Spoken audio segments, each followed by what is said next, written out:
Глава 6. Шепот Нагваля. Когда мы приблизились к эвкалиптам, я увидел Дона Хинаро, который сидел на пне и улыбался нам. Он приветственно помахал рукой. Мы подошли к нему. На деревьях устроилась стая ворон. Они громко каркали, словно были чем-то встревожены. Дон Хинаро сказал, что мы должны переждать, пока не успокоятся вороны. Дон Хуан прислонился спиной к дереву и велел мне сделать то же, указав на соседнее дерево в 2 шагах слева от него. Мы стояли лицом к Дону Хинаро, который был от нас на расстоянии 2 или 3 ярдов. Едва заметным движением глаз Дон Хуан сделал мне знак изменить положение ног.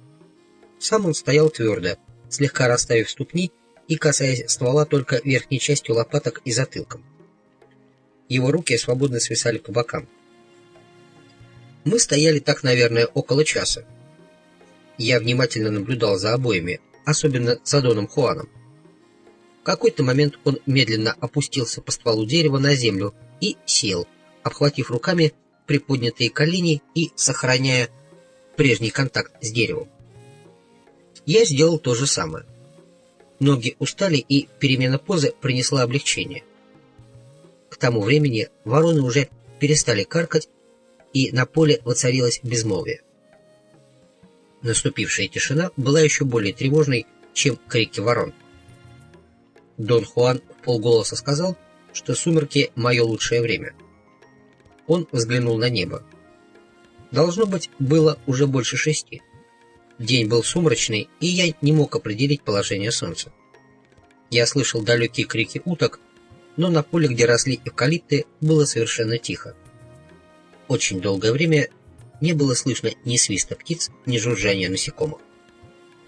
Насколько я мог судить, Дон Хуан и Дон Хинаро сохраняли полную неподвижность, кроме тех нескольких секунд, когда они меняли позу для передышки. После того, как мы с Доном Хуаном соскользнули на землю, Дон Хинаро сделал внезапное движение. Он поднял ноги и поместил ступни на пень. Потом он повернулся на 45 градусов, и я увидел его профиль слева. Я посмотрел на Дона Хуана в поисках объяснений. Он лишь вздернул подбородок. Это был приказ смотреть на Дона Хинаро. Меня начало охватывать чудовищное возбуждение. Я был не в силах совладать с собой. Мои кишки судорожно задвигались, и теперь-то я точно знал, что ощущал Паблито, когда увидел сомбреро Дона Хуана. Расстройство желудка заставило меня вскочить и помчаться в кусты. Я слышал, как они завыли от смеха. Обескураженный, я не смел вернуться, кляня себя за то, что своей внезапной выходкой разрушил очарование момента. Через минуту Дон Хуан и Дон Хинаро пришли ко мне сами. Они стали по сторонам, как конвоиры, и повели меня на другое поле. Мы остановились в самом центре, и я узнал то место, на котором мы были утром. Дон Хуан заговорил со мной. Он сказал, что мне следует остановить внутренний диалог и оставаться текучим и безмолвным. Я внимательно слушал. Дон Хинаро, должно быть, осознавал, что все мое внимание было приковано к объяснениям Дона Хуана, и воспользовался этим моментом, чтобы сделать то же, что сделал утром. Он издал свой сводящий с ума вопль. Это опять застало меня врасплох, но на этот раз я был подготовлен и почти сразу восстановил равновесие при помощи дыхания. Потрясение было ужасным, но кратким, так что я успел проследить за его движениями и видел, как Дон Хинаро прыгнул на нижнюю ветку дерева в футах 80-90 от того места, где он стоял. Я испытал странное зрительное расстройство. Он не то чтобы прыгнул, оттолкнувшись ногами от земли, а скорее скользнул по воздуху, частично катапультированный своим ужасным воплем и частично притянутый какими-то смутными линиями, эманировавшими из дерева. Казалось, дерево втянуло его своими линиями. Мгновение Дон Хинаро оставался на ветке, повернувшись ко мне в профиль, а затем стал выполнять какие-то странные движения. Его голова болталась, тело дрожало. Несколько раз он засовывал голову между колен. Чем больше он двигался и елозил, тем труднее мне было фокусировать глаза на его теле. Казалось, он растворяется в воздухе. Я мигнул в отчаянии, а затем стал менять направление взгляда, поворачивая голову из стороны в сторону, как учил меня Дон Хуан. Из левой перспективы я увидел тело Дона Хенара таким, каким я его никогда раньше не видел. Казалось, что он, переодевшись, изменил свою внешность. На нем был меховой костюм. Окраска меха была как у сиамской кошки. Светло-дымчато-коричневая, со слегка более темным шоколадно-коричневым на ногах и спине. У него был длинный толстый хвост. Костюм Хенара делал его похожим на мохнатого коричневого длинноногого крокодила. Я не мог различить ни его головы, ни черт лица. Когда я выпрямил голову в нормальное положение, вид переодетого Дона Хенара остался неизменным. Вдруг его руки задрожали. Дон Хенара встал на ветке, наклонился и прыгнул вниз с 4-метровой высоты. Насколько я мог судить, это был обычный прыжок человека, одетого в причудливый костюм. Я видел, как тело Дона Хенаро почти коснулось земли, а затем его толстый хвост слегка завибрировал. И вместо того, чтобы приземлиться, он взлетел вверх, словно под действием беззвучного реактивного двигателя. Пролетев над деревьями, он спланировал к земле и снова взмыл. Он делал это снова и снова. Временами он хватался за ветку и кружился вокруг дерева, или, как угорь, извивался между ветвей. А затем он скользил вниз и кружился вокруг нас. Или хлопал в ладоши, касаясь животом верхушек деревьев. Пилотаж Дона Хенаро наполнил меня благоговейным страхом.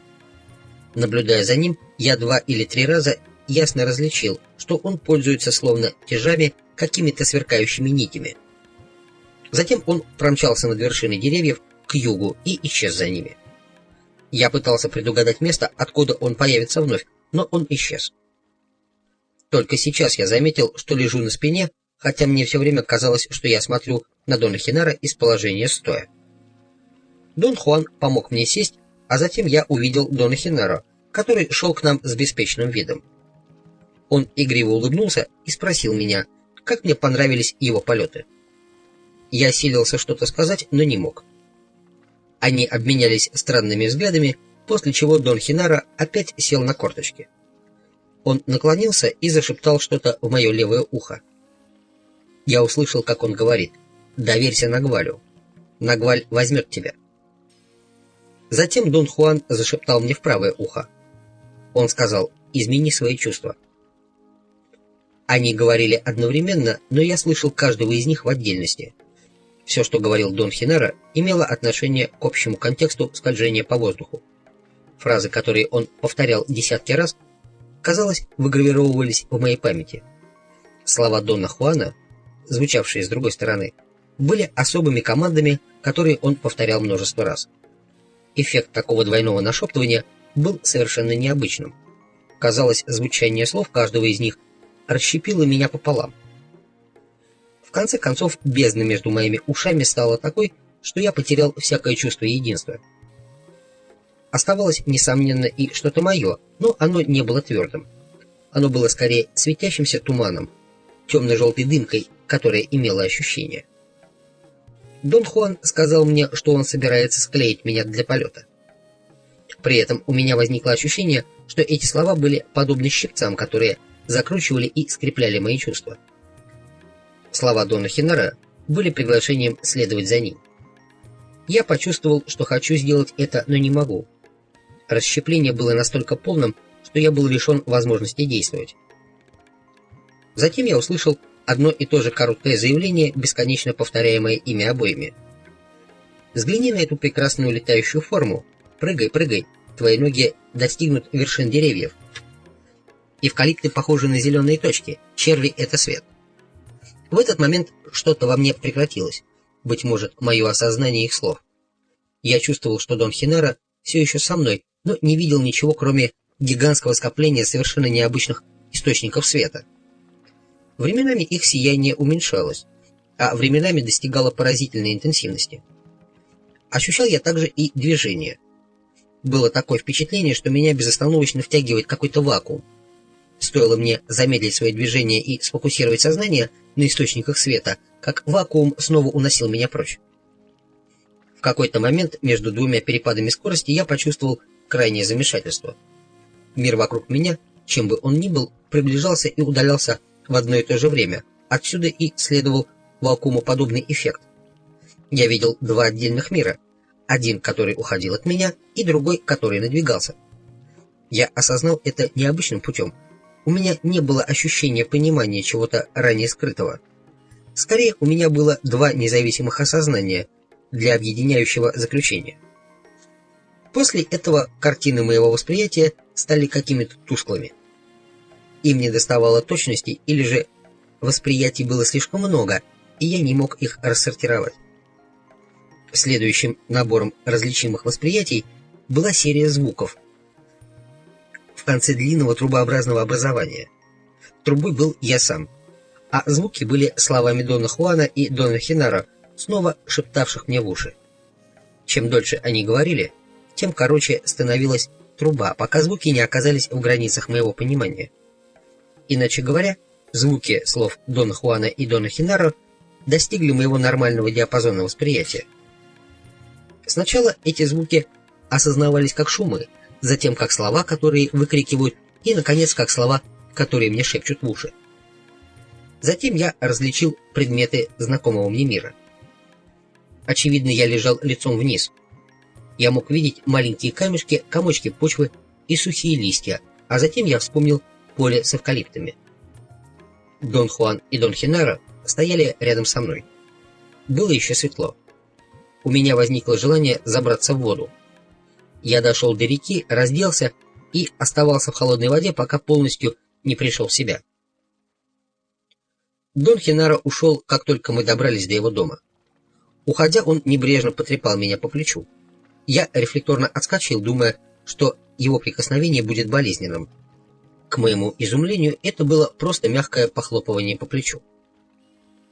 Дон Хуан и Дон Хинара смеялись, как два ребенка, празднующие шалость. «Не будь таким прыгучим», — сказал Дон Хинара. «Нагваль не все время преследует тебя». Он причмокнул губами, как бы не одобряя мою преувеличенную реакцию, и протянул ко мне руки с дружественным видом. Я обнял его. Он похлопал меня по спине. Это был очень дружеский и теплый жест. Твое внимание должно быть на Нагвале только в определенные моменты.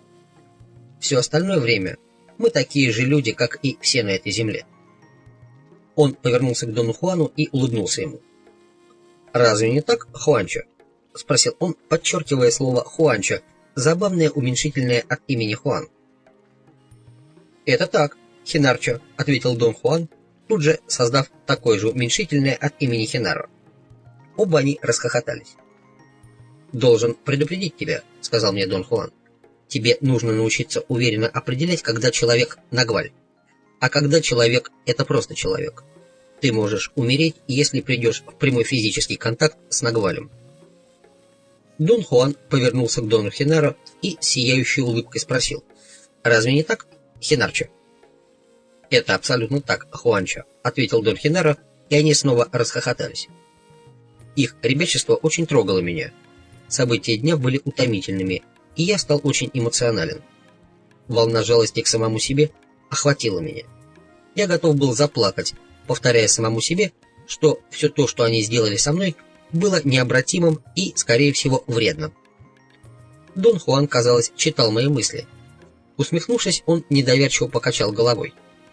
Я попытался остановить внутренний диалог, и вся моя жалость к себе исчезла.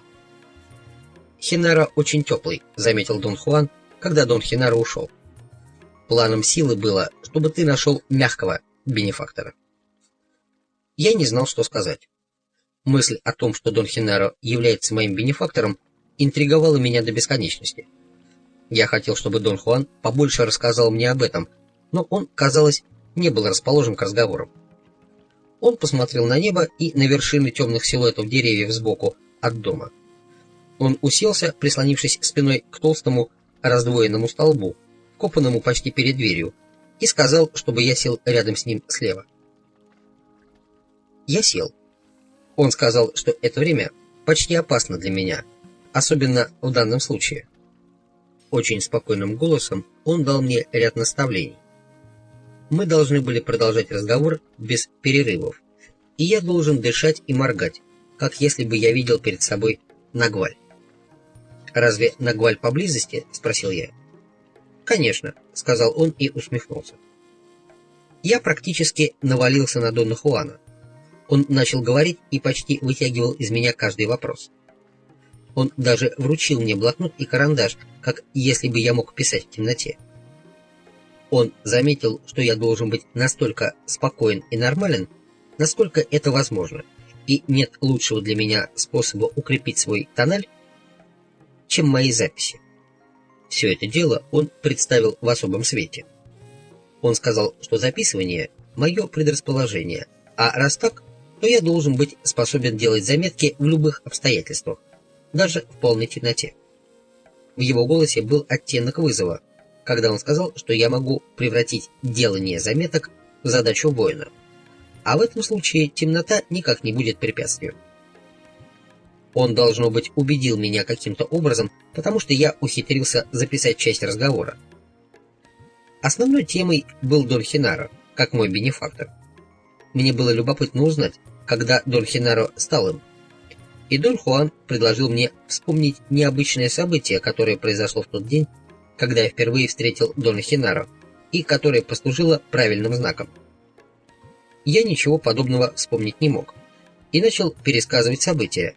Насколько я помнил, это была ничем не примечательная и случайная встреча, которая произошла весной 1968 года. Дон Хуан прервал меня. «Если ты слишком туп и не можешь вспомнить, то лучше оставим это. Воин следует указаниям силы. Ты вспомнишь все по мере надобности». Дон Хуан сказал, что иметь бенефактора – это очень трудное дело. В качестве примера он взял своего ученика Элихио, который был с ним много лет. Он сказал, что Элихио не смог найти бенефактора. Я спросил, найдет ли Элихио его когда-нибудь, и он ответил, что нет возможности предсказывать поворот силы. Он напомнил мне, как однажды, несколькими годами ранее, мы встретились с группой молодых индейцев, бродивших по пустыне Северной Мексики. Он сказал, что видел, что ни у кого из них не было бенефактора, и что общая обстановка и настроение момента были совершенно правильными для того, чтобы протянуть им руку и показать Нагваль. Он говорил об одной ночи, когда 4 юношей сидели у огня, и Дон Хуан, по моему мнению, показал интересное представление, в котором он явно виделся каждому из нас в разной одежде. «Эти парни знали очень многое. Ты был единственный новичок среди них», — сказал он. «Что случилось с ними впоследствии?» «Некоторые из них нашли бенефакторов», — ответил он. Дон Хуан сказал, что обязанностью бенефактора является отдать долг силе, и что бенефактор передает новичку свое личное прикосновение не меньше, а то и больше, чем учитель. Во время короткой паузы я услышал странный шуршащий звук позади дома. Среагировав на него, я почти встал, но Дон Хуан прижал меня вниз. До того, как раздался этот шум, разговор наш казался мне обычным. Но когда наступила пауза, последовал момент молчания, и странный звук прорвался сквозь него. В этот момент у меня возникла уверенность, что наш разговор является необычайным событием. У меня было ощущение, что звук моих и Дона Хуана слов был подобен разорвавшемуся листу, и что шуршащий звук намеренно ожидал удобного шанса, чтобы прорваться сквозь этот лист. Дон Хуан велел мне сидеть неподвижно и не обращать внимания на окружающее. Шуршание показалось мне похожим на звук, который производит суслик, копая сухую землю. Как только я подумал о сходстве, у меня сразу визуализировалось изображение грызуна, вроде того, что Дон Хуан показал мне на ладони. Это было, как если бы я заснул, и мои мысли превратились в видения или сны. Я начал дыхательные упражнения. Дон Хуан продолжал говорить, но я его уже не слушал. Мое внимание было приковано к мягкому шуршанию чего-то змееподобного, скользящего по сухой листве. Я испытал момент паники и физического отвращения при мысли, что ко мне подкрадывается змея. Невольно я запихнул свои ступни под ноги Дона Хуана и начал отчаянно дышать и моргать. Я услышал звук так близко, что казалось, он находился в 2 футах от меня. Моя паника нарастала. Дон Хуан спокойно сказал, что единственный способ отразить Нагваль — это остаться неизменным. Он приказал мне сесть, как прежде, и не концентрировать внимание на звуке. Он повелительно потребовал, чтобы я или писал, или задавал вопросы, и не вздумал поддаться страху. После немалой внутренней борьбы я спросил его, не Дон ли Хинара производит эти звуки. Он сказал, что это Нагваль, и что я не должен их смешивать. Хинара — имя Тоналя. Затем он сказал что-то еще, но я не понял его. Что-то кружило вокруг дома, и я не мог концентрироваться на нашем разговоре. Он велел мне сделать максимальные усилия. Через некоторое время я обнаружил, что бормочу какие-то идиотские фразы о своей непригодности. Я ощутил толчок страха и вырвался в состояние огромной ясности. Затем Дон Хуан сказал мне, что теперь можно слушать. Но звуков больше не было. «Нагваль ушел», — сказал Дон Хуан, и, поднявшись, вошел внутрь дома. Он зажег керосиновую лампу и приготовил еду. Мы молча поели. Я спросил его, не вернется ли Нагваль. «Нет», — сказал он с серьезным выражением. «Он просто испытывал тебя». В это время ночи, сразу после сумерек, ты всегда должен вовлекать себя в какое-нибудь занятие. Подойдет все, что угодно. Это только короткий период, может быть 1 час. Но для тебя это смертельно опасный час. Сегодня Нагваль пытался заставить тебя споткнуться, но ты был достаточно силен, чтобы отразить его нападение. Однажды ты поддался ему, и я вынужден был лить воду на твое тело. На этот раз ты прошел хорошо. Я заметил, что слово «нападение» придает этому событию очень опасное звучание. «Опасное звучание?» «Это неправильный способ выражаться», — сказал он. «Я не собираюсь пугать тебя. Действия Нагваля смертельно опасны. Я уже говорил тебе об этом, и это не означает, что Дон Хинара старается повредить тебе. Наоборот, его забота о тебе неуязвима. Но если у тебя недостаточно силы, чтобы отразить нападение Нагваля, ты умрешь, несмотря на мою помощь или заботу Хинара». После еды Дон Хуан сел рядом и заглянул в мой блокнот. Я заметил, что события этого дня были настолько ошеломляющими, что мне, пожалуй, понадобятся годы, чтобы разобраться во всем.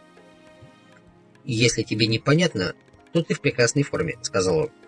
«Вот когда ты понимаешь, ты находишься в каше. Конечно, это точка зрения мага. С точки зрения среднего человека, если ты не можешь понять, то ты идешь ко дну. В твоем случае средний человек подумал бы, что ты распался или начинаешь распадаться». Я засмеялся над его выбором слов. Это была ирония. Однажды я упоминал о концепции распада в связи со своими страхами. Я заверил его, что на этот раз вообще ни о чем не намерен спрашивать. «Я никогда не возражал против разговоров», — сказал он. «Мы можем с тобой говорить о Нагвале сколько угодно, но с одной маленькой поправкой. И если ты помнишь, я сказал, что можно быть лишь свидетелем проявления Нагваля. И поэтому мы можем говорить только о том, чему были свидетелями. Но ты ищешь объяснений, а это печально. Ты хочешь объяснить Нагваль при помощи Тоналя. А это глупо, особенно в твоем случае, так как ты больше не прячешься за своим невежеством. Ты очень хорошо знаешь, что наш разговор имеет смысл даже в определенных границах, а эти границы неприложимы к Нагвалю». Я пояснил, что дело не в желании объяснить все с разумной точки зрения, просто мне нужно поддерживать хоть какой-то порядок, чтобы выдержать натиск всех этих потрясающих переживаний и состояний. Дон Хуан заметил, что я пытаюсь оставить точку зрения, с которой сам не согласен. «Ты чертовски хорошо знаешь, что индульгируешь», — сказал он. «Поддерживать порядок значит быть совершенным Тоналем. То есть осознавать все, что происходит на острове Тоналя. Ты им не являешься. И поэтому твое возражение насчет поддерживания порядка безосновательно. Ты пользуешься им только для самооправдания. Я не знал, что и ответить. Дон Хуан успокоил меня, что очистка Тоналя достигается лишь ценой длительной борьбы, а затем попросил рассказать о второй встрече с Нагвалем. Когда я закончил, он прокомментировал, что мохнатый крокодил был, пожалуй, вершиной чувства юмора Дона Хинара. «Жаль, что ты все еще такой тяжелый», — сказал он. «Тебя всегда останавливает ошеломление, и поэтому ты не видишь настоящего искусства Хинара». «А ты осознал его внешний вид, Дон Хуан?» «Нет, представление было только для тебя». «Что ты видел?»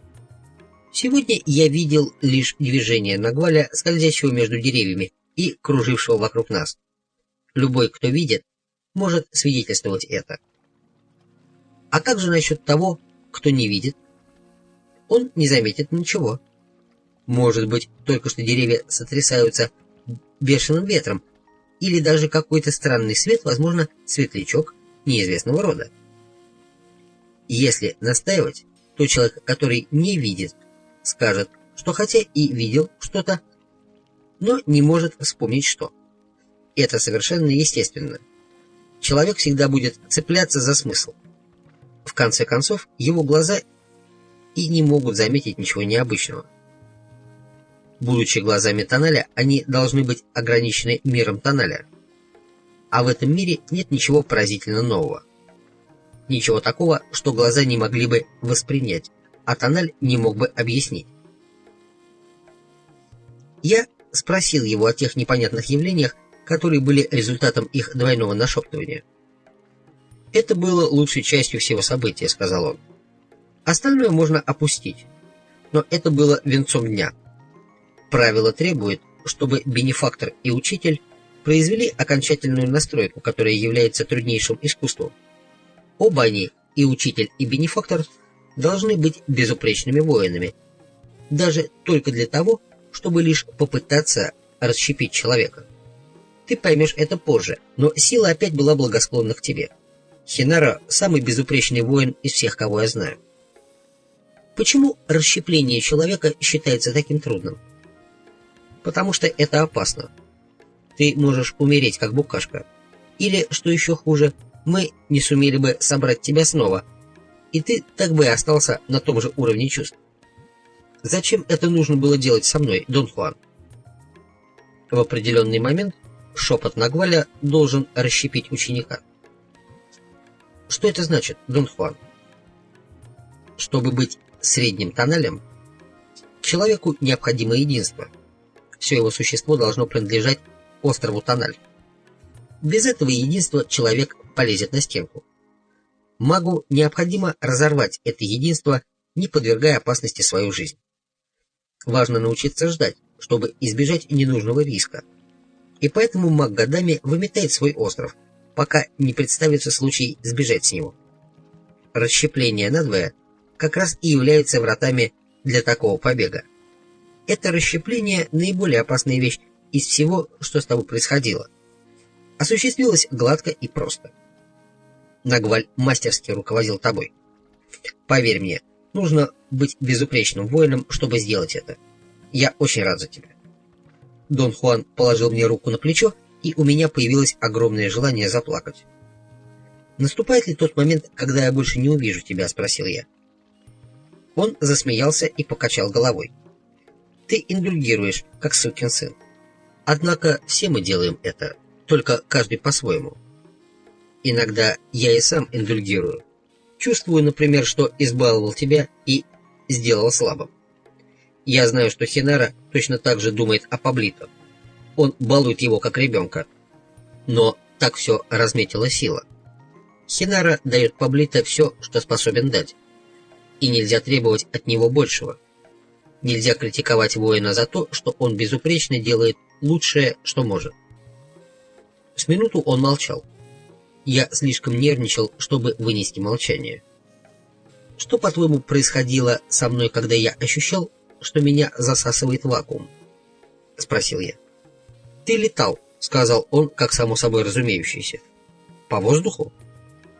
«Для Нагваля нет ни земли, ни воздуха, ни воды. С этим ты можешь согласиться сам. Дважды ты был в этом состоянии, а ведь это было только преддверие. Ты сказал мне, что все, с чем ты встретился, нельзя нанести на карту.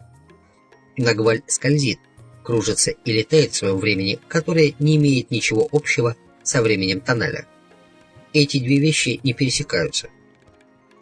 Пока он говорил, я чувствовал дрожь в теле. Челюсть у меня отвисла, и рот невольно открылся. Из ушей словно вынули вату, так что я различал даже едва уловимые оттенки вибрации. Я стал рассказывать ему об этом и вдруг заметил, что говорю как бы в паре с кем-то невидимым. Это было сложное ощущение, связанное со слухом. Я как бы слышал то, что собирался сказать, прежде чем произносил это. Мое левое ухо было источником необыкновенных ощущений. Я чувствовал, что воспринимаю им намного интенсивнее и точнее. В этом потоке ощущений было что-то прежде мне совершенно неведомое. Когда я повернулся направо, чтобы взглянуть на Дона Хуана, то понял, что с левым ухом связано некое физическое пространство. Коридор ясного слухового восприятия, в котором я слышал все с невероятной отчетливостью. Таким образом, поворачивая голову, я мог использовать ухо в качестве локатора. «Это сделал с тобой шепот Нагваля», — сказал Дон Хуан, когда я описал ему свои ощущения. «Временами это приходит, а затем исчезает. Не бойся этого, а также любых других необычных ощущений, которые могут появиться у тебя с этого времени. Но главное, не индульгируй в объяснениях и не становись в тупик. Я знаю, ты добьешься успеха. Время для твоего расщепления было выбрано правильно. Так постановила сила. Теперь все зависит от тебя. Если ты достаточно силен, то выстоишь перед огромным потрясением от того, что ты был расщеплен. Но если ты не сможешь выстоять, то пропадешь. Ты начнешь сохнуть, худеть, бледнеть, становиться рассеянным, раздражительным, застывшим. «Может быть, если бы ты рассказал мне об этом несколько лет назад, — начал я, — то у меня было бы достаточно...» Он поднял руку и не дал мне закончить. «Это заявление бессмысленно», — сказал он.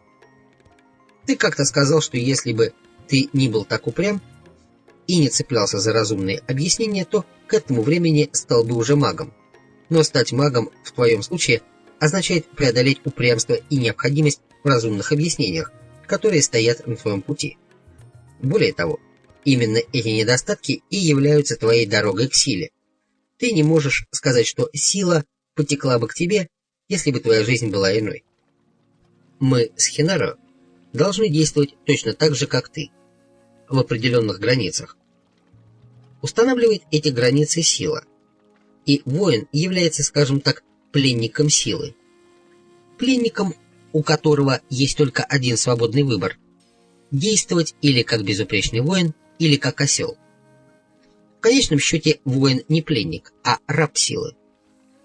Так как у него нет даже этого выбора, Хинара может действовать только безупречно, потому что действовать подобно ослу для него будет равносильно смерти. Это вызовет опустошение и конец. Ты боишься Хинара, потому что он должен использовать страх, чтобы сжимать твой тоннель. Твое тело знает это, хотя твой разум, может быть, и не знает. Вот поэтому твое тело и хочет каждый раз убежать, когда Хинара поблизости. Я полюбопытствовал, намеренно ли Дон Хинара взялся пугать меня.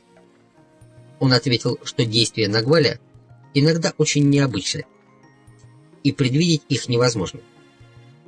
В качестве примера он напомнил мне случай, когда однажды утром он не дал мне повернуться налево и посмотреть на Дона Хинара на дереве. Дон Хуан сказал, что хотя он и осознавал тогда все действие своего Нагваля, но не знал заранее, что произойдет. Он объяснил, что мой внезапный поворот налево был шагом к смерти, который мой тоннель сделал намеренно как рывок к самоубийству. Это движение выпустило Нагваль Дона Хуана, в результате чего какая-то часть его самого упала на меня. Я сделал невольный жест замешательства. Твой разум опять говорит тебе, что ты бессмертен. Что ты хочешь этим сказать, Дон Хуан? У бессмертного существа есть время для сомнений, замешательства и страха. Но воин не может цепляться за смысл, найденный во владениях Тоналя. Он знает, что целостность самого себя — лишь приходящий эпизод на этой земле. Я возразил, что мои страхи, сомнения и замешательства были скорее бессознательными. И, как я ни старался их контролировать, но при встрече с Доном Хуаном и Доном Хинаро я всякий раз чувствовал себя беспомощным. «Воин не может быть ни беспомощным, ни испуганным», — сказал он, — «ни при каких обстоятельствах. У воина есть время только для безупречности. Все остальное истощает его силу. Безупречность восполняет ее». Мы возвращаемся к моему старому вопросу, Дон Хуан. Что такое безупречность? Да, мы вернулись к твоему старому вопросу, а значит и к моему старому ответу. Безупречность — это делать лучшее, что можешь во всем, во что ты вовлечен. Дон Хуан, я считаю, что всегда делаю лучшее, что могу, но, очевидно, это не так. Это не так сложно, как выглядит с твоих слов. Ключом к безупречности является чувство времени. Запомни, когда чувствуешь и действуешь как бессмертное существо, ты не безупречен. Оглянись вокруг. Твое представление о том, что у тебя есть время, идиотизм. Нет бессмертных на этой земле.